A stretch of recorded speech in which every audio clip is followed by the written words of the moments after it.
भवान् भीष्मच्च कर्णच्च कृपच्च समेतिं जयः अश्वत्थामा विकर्णच्च सौमदत्तिस्तथैव च। अर्थात इसमें श्लोक में दुर्योधन गुरुद्रोण से कहते हैं कि गुरुद्रोण, आप और पितामह भीष्म तथा कर्ण और संग्राम विजयी कृपाचार्य तथा वैसे ही अश्वत्थामा, विकर्ण और सोमदत्त का पुत्र भूरिश्रवा। अब जैसे पूर्व श्लोक में हम जानते हैं, जिन्हें नहीं पता, दुर्योधन अपनी सेना की गुरुद्रोण से बड़ाई कर रहे थे, तो अब वह अपने सेना की बड़ाई इन निम्न महारथियों के नाम लेकर करते हैं। अब चलिए इसकी व्याख्या जानते हैं। भवान भीष्मच्च, इसमें गुरुद्रोण से दुर्योधन यह कहना चाहते हैं कि आप और पितामह भीष्म दोनों ही बहुत विशेष पुरुष हैं। आप दोनों के समक्ष संसार में तीसरा कोई भी नहीं है।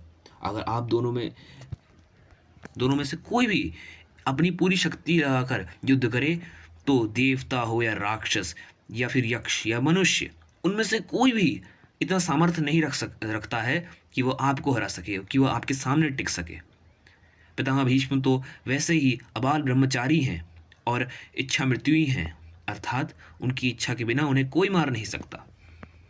जहाँ बात करें गुरुद्रोण तथा पितामह भीष्म की मृत्यु की, तो गुरुद्रोणाचार्य धृष्टद्युम्न द्वारा मारे गए थे महाभारत के युद्ध में, और पितामह भीष्म भी अपनी इच्छा के अनुसार सूर्य उत्तरायण होने पर अपने प्राणों को त्याग कर चल बसे। कर्णच्च, इसमें दुर्योधन महारथी कर्ण की बड़ाई करते हुए गुरुद्रोण से कहते हैं कि कर्ण तो बहुत ही शूरवीर है। मुझे तो ऐसा विश्वास है कि वह अकेला ही पांडव सेना पर विजय प्राप्त कर सकता है। उसके सामने अर्जुन भी कुछ नहीं कर सकता। ऐसा वह कर्ण हमारे पक्ष में है। जहाँ बात करें श्रीमान कर्ण की मृत्यु की, तो यह महाभारत के युद्ध में अर्जुन द्वारा मारे गए थे। मेरा मतलब श्रीमान अर्जुन द्वारा मारे गए थे। कृपच्च समेतिं जयः, इसमें दुर्योधन कहते हैं कृपाचार्य की तो बहुत ही बात क्या है, अर्थात कृपाचार्य की तो बात ही क्या है, वे तो चिरंजीवी हैं। चिरंजीवी का अर्थ होता है अमर। इस संसार में या कहीं ब्रह्मांड, हमारे ब्रह्मांड में कुल 8 चिरंजीवी हैं। उनके नाम हैं अश्वत्थामा, श्री बलि, श्री वेदव्यास, श्री हनुमान, श्री विभीषण, श्री कृपाचार्य, श्री परशुराम और महर्षि मार्कंडेय। अब वापस राजा दुर्योधन की बातों पर लौटते हैं, जहाँ वह कृपाचार्य की बड़ाई कर रहे हैं। तो वे कहते हैं वे तो चिरंजीवी हैं, हमारे परम हितैषी हैं और संपूर्ण पांडव सेना पर विजय प्राप्त कर सकते हैं। यद्यपि यहाँ द्रोणाचार्य और पितामह भीष्म के बाद दुर्योधन को कृपाचार्य का नाम लेना चाहिए था, परंतु दुर्योधन को कर्ण पर जितना विश्वास था उतना कृपाचार्य पर भी नहीं था। वैसे तो कृपाचार्य एक चिरंजीवी थे, परंतु अगर दुर्योधन को गुरुद्रोण और पितामह भीष्म के बाद किसी पर विश्वास था तो वह थे उनके मित्र कर्ण। इसलिए कर्ण का नाम तो भीतर से बीच में ही निकल पड़ा।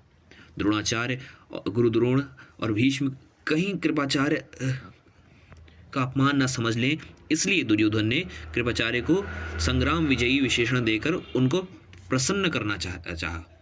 आगे दुर्योधन गुरुद्रोण के पुत्र अर्थात श्री अश्वत्थामा की बड़ाई करते हुए कहते हैं यह भी चिरंजीवी हैं और आप ही के ही पुत्र हैं।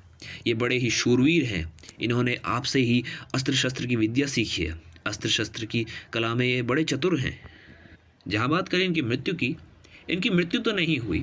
कहते हैं कि ये आज भी पृथ्वी पर भटक रहे हैं और ये अभी भी जीवित हैं। इसके बाद दुर्योधन गुरुद्रोण से कहते हैं आप यह ना समझें कि केवल पांडव ही धर्मात्मा है। हमारे पक्ष में भी मेरा भाई विकर्ण बड़ा धर्मात्मा और शूरवीर है। ऐसे ही हमारे प्रपितामह शांतनु के भाई बहिल्लिक के पौत्र तथा सोमदत्त के पुत्र भूरिश्रवा भी बड़े धर्मात्मा हैं। इन्होंने बड़ी बड़ी दक्षिणा वाले यज्ञ किए हैं। ये बड़े शूरवीर और महारथी हैं।